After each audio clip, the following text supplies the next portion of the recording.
Baik pendengar dimanapun Anda berada, segera saja kita akan hadirkan acara Mimbar Agama Buddha yang kami hadirkan setiap hari Minggu malam Senin melalui Persatu RRI Palembang.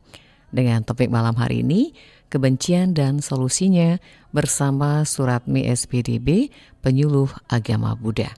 Selamat malam dan selamat mendengarkan.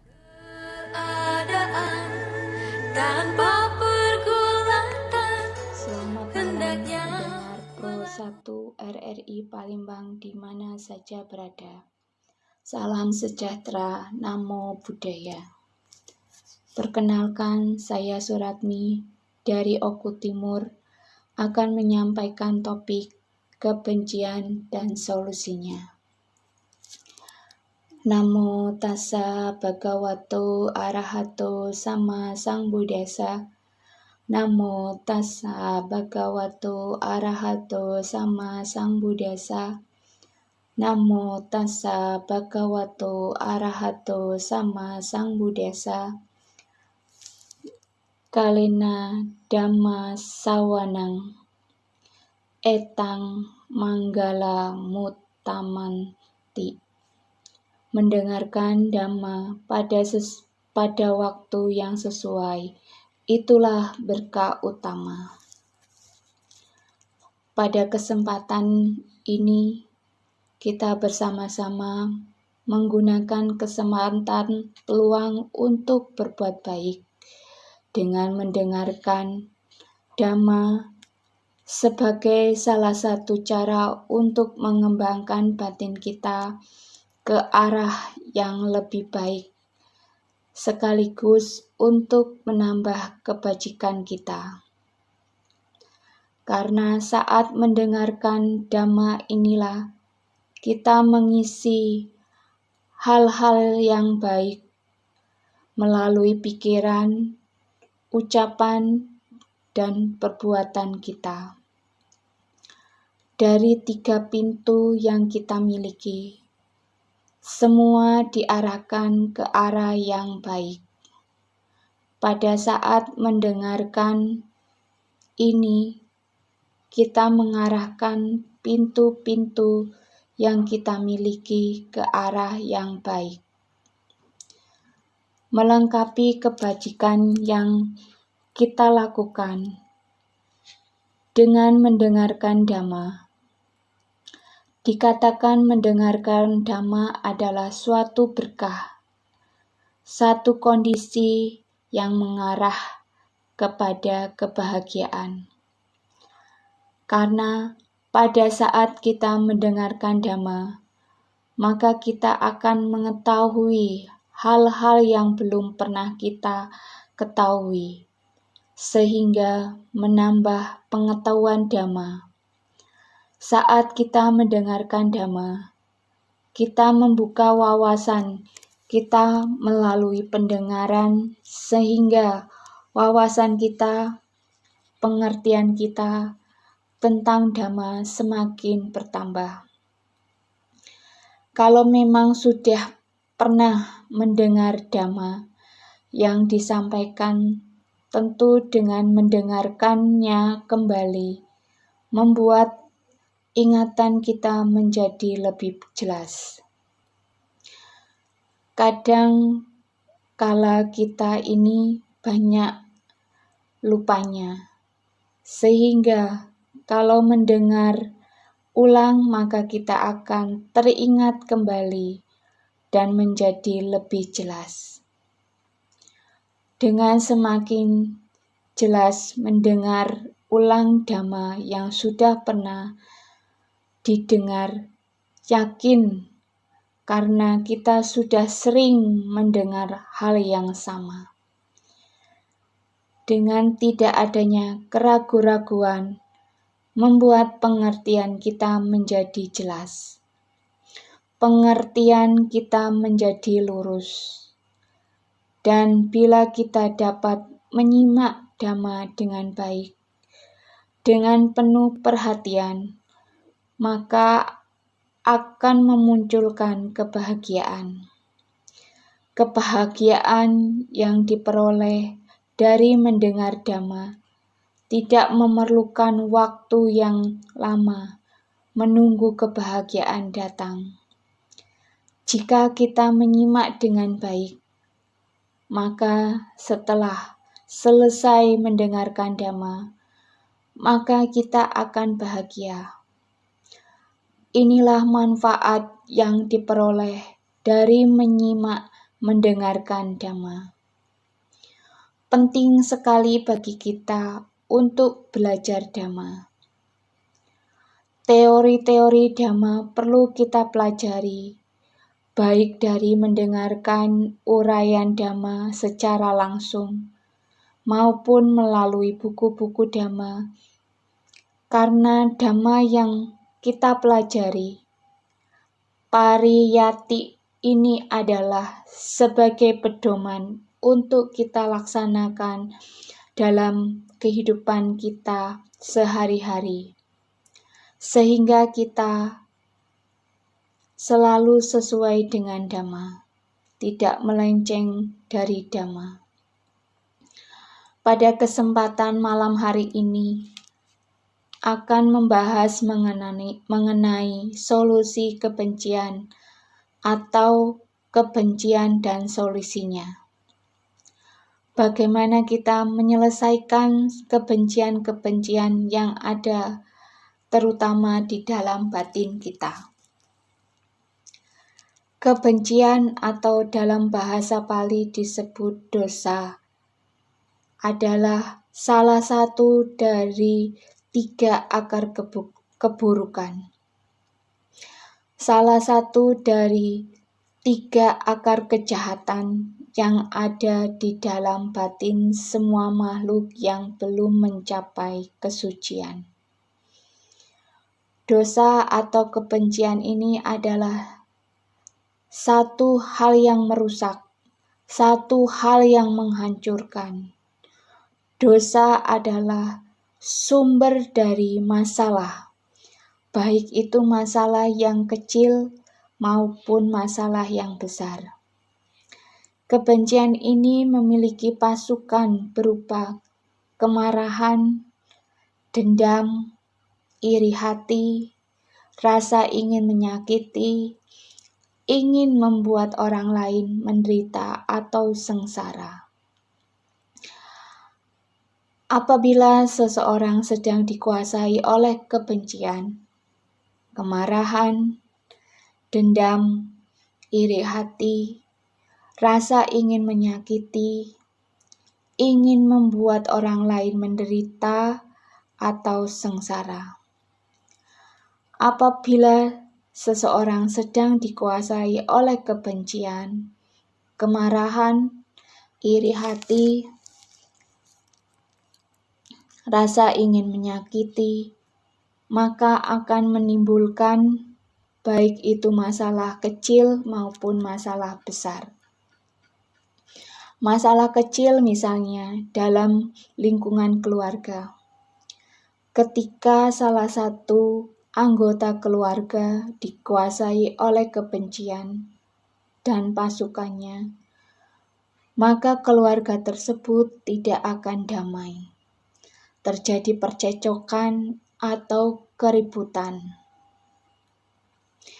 Demikian halnya masalah besar, seperti terjadinya perang antara satu negara dengan negara lainnya. Juga biasanya dipicu oleh kebencian, dendam, maupun iri hati. Jadi kebencian menyebabkan masalah, baik masalah kecil maupun masalah besar. Kebencian sangat berbahaya jika kebencian ini dibiarkan. Ketika dunia dikuasai oleh kebencian, dendam, iri hati, kemarahan, cemburu, ketidaksukaan, maka tentu akan menderita. Kita semua tentu sudah atau bahkan sering mengalami penderitaan tersebut. Cobalah kita amati batin kita masing-masing.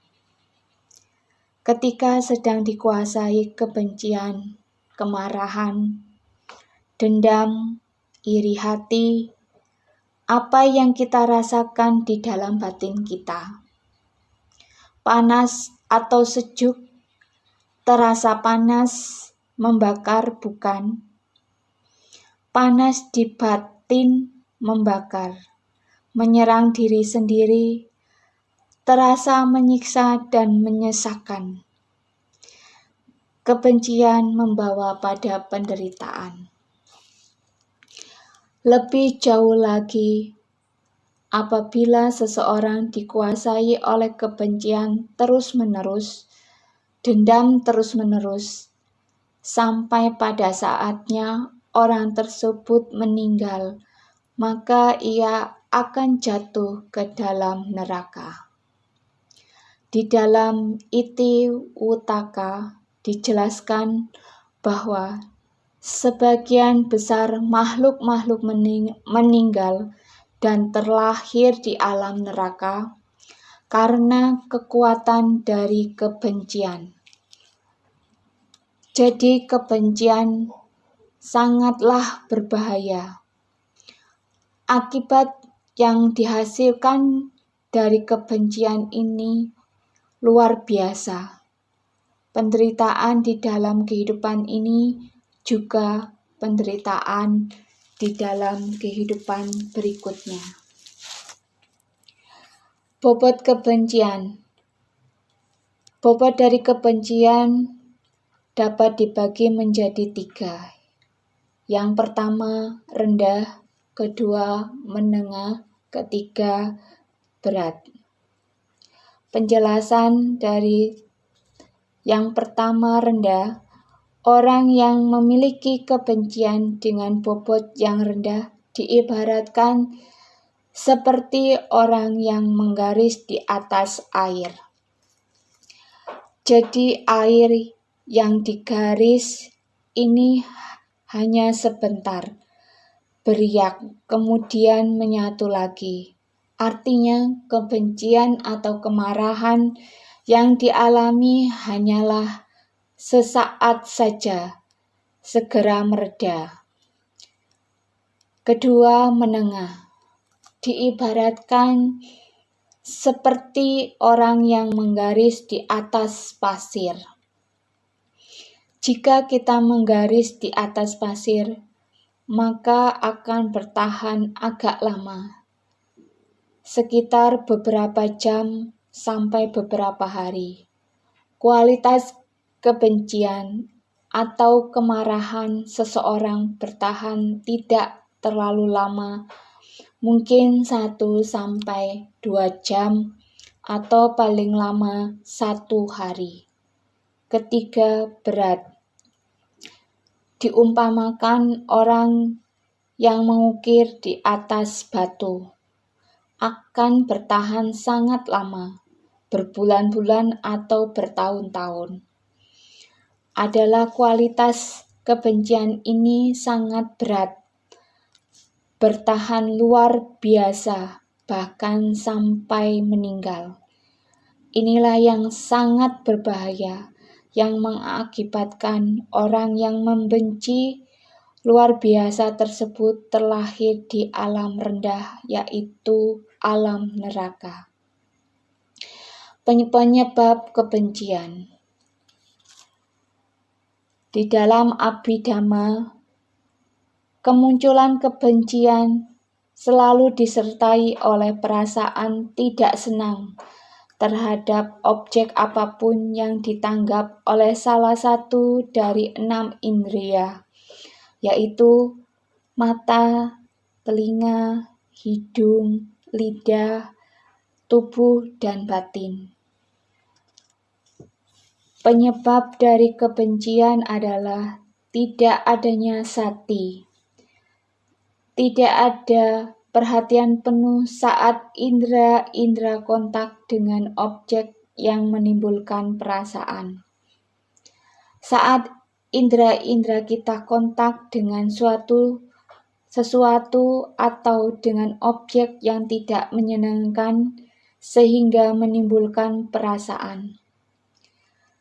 Kalau di mana perasaan ini tidak ada perhatian penuh, maka inilah yang dapat menyebabkan terjadinya kemarahan, kebencian, ketidaksukaan. Jadi karena indera-indera ini yang kontak dengan objek yang tidak menyenangkan tanpa ada perhatian penuh, sehingga menimbulkan perasaan yang tidak menyenangkan, yang kemudian berkembang menjadi kebencian, kemarahan, ketidaksukaan. Dari indera mata, kita kontak dengan objek yang tidak menyenangkan. Sesuatu yang kita lihat yang tidak menyenangkan sehingga menimbulkan perasaan yang tidak menyenangkan pula dan menjadi pemicu kemunculan kemarahan dan kebencian. Contoh, seorang ibu yang melihat anaknya bermain mengotori rumah. Karena kontak mata ibu melihat objek yang tidak menyenangkan, maka timbul perasaan tidak suka, sehingga menimbulkan kemarahan karena melihat yang berantakan tersebut. Karena tidak ada perhatian, tidak ada sati di sana, terjadi luapan kemarahan melalui ucapan berupa omelan-omelan. Begitu juga dengan indera telinga. Ketika kontak dengan suara-suara yang tidak menyenangkan, akan menimbulkan perasaan yang tidak menyenangkan pula. Ketika selentingan negatif, kontak dengan indera telinga menimbulkan kemarahan, ketidaksukaan. Indera lainnya, indera hidung, kontak dengan objek berupa bau-bauan yang tidak menyenangkan, juga dapat menimbulkan kebencian, kemarahan, ketidaksukaan. Saat berjalan melintasi tempat pembuangan sampah, ketika indera hidung kontak dengan bau tidak sedap, timbul ketidaksukaan. Kemarahan akan karena di sana tidak ada perhatian penuh. Indera lidah kontak dengan rasa yang tidak menyenangkan, juga dapat menimbulkan kemarahan, kebencian, ketidaksukaan. Demikian pula dengan indera tubuh ketika menyentuh hal-hal yang tidak menyenangkan.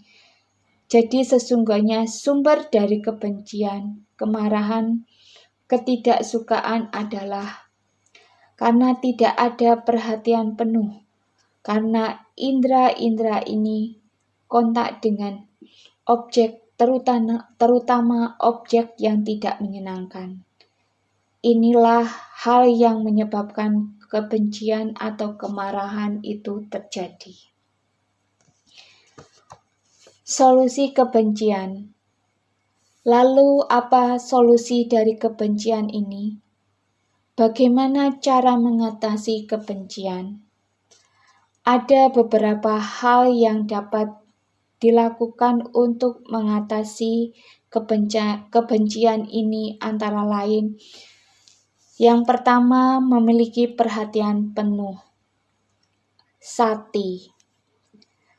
Seperti yang telah disampaikan sebelumnya, bahwa penyebab dari kebencian adalah karena tidak adanya perhatian penuh, maka oleh karenanya kita harus meningkatkan sati ketika kita, sehingga saat indera-indera kita kontak dengan objek-objek yang tidak menyenangkan, objek-objek yang tidak indah, yang menimbulkan perasaan tidak menyenangkan, dapat segera diketahui, terdeteksi, cepat dengan adanya perhatian penuh, sehingga kebijaksanaan akan berkembang, mengamati bahwa yang tidak menyenangkan tersebut hanyalah objek di luar diri kita yang tidak sepantasnya membuat kita marah. Dengan perhatian penuh, perhatian yang dipenuhi dengan kebijaksanaan, maka kemarahan tidak akan terjadi. Inilah mengapa perlu dikembangkan sati, yaitu agar kebencian ataupun kemarahan tidak berkembang. Kedua, mengembangkan cinta, kasih atau metta. Seperti yang sering kita dengar, bahwa kebencian tidak akan berakhir jika dibalas dengan kebencian. Kebencian hanya akan berakhir jika dibalas dengan tidak membenci. Tidak membenci ini adalah metta atau cinta kasih. Bila seseorang diliputi dengan metta, batinnya diliputi dengan cinta kasih, maka tentu dia tidak akan memiliki kebencian. Tentu tidak ada kemarahan. Tentu tidak ada dendam. Tentu tidak ada rasa ingin menyakiti. Jadi cinta kasih ini perlu ditumbuhkan di dalam batin kita, agar kebencian, kemarahan lenyap dari batin kita. Bagaimana kita mengembangkan cinta kasih? Caranya mengembangkan metta atau cinta kasih seperti yang ada pada Parita Brahma Vihara. Bagian metta ahang sukitohomi, dukohomi, awerahomi, abaya pajohomi, anikohomi, suki atanang para harami. Semoga aku berbahagia, bebas dari derita, bebas dari dengki dan didengki, bebas dari menyakiti dan disakiti, bebas dari derita jasmani dan batin. Semoga aku dapat menjalankan hidup ini dengan bahagia. Mengembangkan cinta kasih bukan hanya dengan mengucapkan semoga semua makhluk berbahagia. Berulang-ulang. Mengembangkan cinta kasih itu harus dimunculkan dari dalam batin kita terlebih dahulu. Munculkan cinta kasih di dalam batin kita terlebih dahulu, barulah kemudian dapat dikembangkan dengan mengharapkan semoga semua makhluk berbahagia. Maka untuk memunculkan cinta kasih ini adalah seperti syair dalam Brahma Vihara Paharana. Semoga aku berbahagia, bebas dari derita, bebas dari mendengki dan didengki, bebas dari menyakiti dan disakiti, bebas dari derita jasmani dan batin. Semoga aku dapat menjalankan hidup dengan bahagia. Itulah yang pertama-tama harus dimantapkan di dalam batin. Sambil mengulang syair tersebut, kemudian diarahkan ke dalam batin. Bagaimana rasanya orang bahagia itu? Bahagia di sini adalah bebas dari derita. Maka harus menghilangkan kebencian, yaitu mendengki, menyakiti. Jadi kita rasakan kalau batin kita bebas dari mendengki, bebas dari menyakiti, itu bagaimana rasanya. Dirasakan benar-benar tidak ada kemarahan, tidak ada kebencian. Itulah yang perlu kita ulang-ulang sambil mengarahkan ke dalam batin dan merasakan batin yang terasa bebas dari mendengki, batin yang terbebas dari menyakiti. Disitulah ketika telah hilang rasa mendengki, rasa menyakiti, sebagai kata lain dari kebencian. Dengan tidak adanya itu, maka itulah kebahagiaan. Bentuk cinta kasih kita kepada diri sendiri. Setelah hal itu muncul dalam batin kita, barulah kita pancarkan untuk semua makhluk. Seperti itulah bagaimana cara mengembangkan meta. Jadi, bukan hanya sekedar pengulangan-pengulangan kalimat, semoga semua makhluk berbahagia. Sementara pikiran masih ruwet penuh dendam, masih mengingat orang-orang yang menyakiti. Jadi meta itu harus diarahkan ke diri sendiri terlebih dahulu. Hilangkan dulu kebencian di dalam batin. Rasa dengki, rasa menyakiti harus dihilangkan. Barulah dapat mengembangkan meta kepada semua makhluk. Ketiga, mengembangkan kesabaran atau kanti. Mengembangkan kesabaran atau kanti adalah mampu menahan atau menekan, menerima suatu keberadaan dengan penuh pengertian. Jadi orang yang sabar adalah orang yang mampu menahan, mampu menekan, mampu menerima suatu keberadaan dengan penuh pengertian. Misalkan dicontohkan sebelumnya, ketika seorang ibu melihat anaknya mengotori rumah, jika ada kesabaran di sana, maka ibu tersebut tidak akan mengomel, karena kesabaran itu mampu menahan, mampu menerima keberadaan. Ada pengertian, namanya juga anak-anak. Wajar karena masih kecil, masih susah untuk dikasih tahu. Itulah pengertian. Mampu menerima kenyataan dengan pengertian, adanya pemahaman di sana. Keempat, merenungkan dhamma yang pernah dipelajari. Ketika ada orang yang menyakiti kita, membuat kita menderita, tidak sepatutnya kita membalas, tetapi memunculkan perenungan dhamma tentang hukum karma, bahwa dia sedang menanam bibit keburukan akan berbuah penderitaan.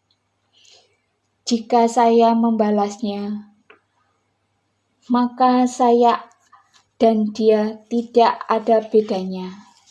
Sama-sama menanam keburukan, sama-sama akan menderita. Renungkanlah tentang hukum karma, sehingga kebencian, kemarahan akan mereda. Kelima, mengalihkan perhatian dari hal buruk kepada hal yang baik. Saat berhadapan dengan orang yang membuat kita marah, munculkan ingatan kebajikan dari orang-orang tersebut, sehingga dapat meredam kemarahan kita. Jangan lihat keburukannya, tetapi carilah kebaikannya, sehingga akan membantu meredam kebencian dan kemarahan. Sebaliknya, jika kita terus mengingat keburukan-keburukannya, maka akan seperti menyiram bensin pada api yang sedang menyala. kemarahan dan kebencian akan semakin meluap-luap. Inilah cara-cara yang dapat dipakai untuk mengatasi kebencian. Dengan meningkatkan sati, dengan mengembangkan meta, dengan adanya kesabaran, dengan mengingat ajaran-ajaran Sang Buddha, salah satunya tentang hukum kama, dan mengalihkan perhatian dari hal-hal buruk ke hal-hal yang baik. Sebagai solusi mengatasi kebencian atau kemarahan, hendaknya kita berusaha untuk mengembangkan kelima hal ini sehingga kita tidak lagi dikuasai oleh kebencian, kemarahan, dendam. Karena kebencian ini sangatlah berbahaya, yang tidak hanya membuat diri kita menderita di dalam kehidupan ini, tetapi juga akan menghantarkan kita ke alam sengsara di kehidupan berikutnya. Berusahalah untuk mengikis dan melenyapkan kebencian di dalam batin, sehingga akan tercipta kedamaian, ketentraman, dan kebahagiaan. Semoga apa yang telah saya sampaikan ini dapat membuat diri kita semangat untuk terus berlatih, menjadi orang yang terbebas dari kebencian dan kemarahan. Demikian pengulangan Dhamma yang telah saya sampaikan. Semoga kita semua mendapatkan manfaat tertinggi dari pengulangan Dhamma ini. Sabbe sata bhavantu sukhitata. Semoga semua makhluk berbahagia.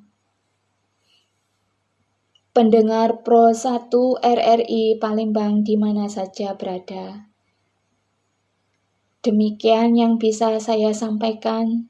Semoga yang mendengarkan siaran Mimbar Agama Buddha malam ini dapat memahami dan mempraktekkan dari kebencian dan solusinya. Terima kasih.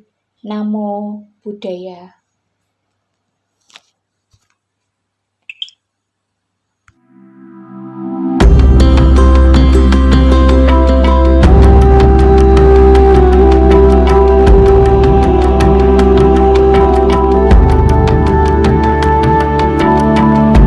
Mimbar Agama Buddha.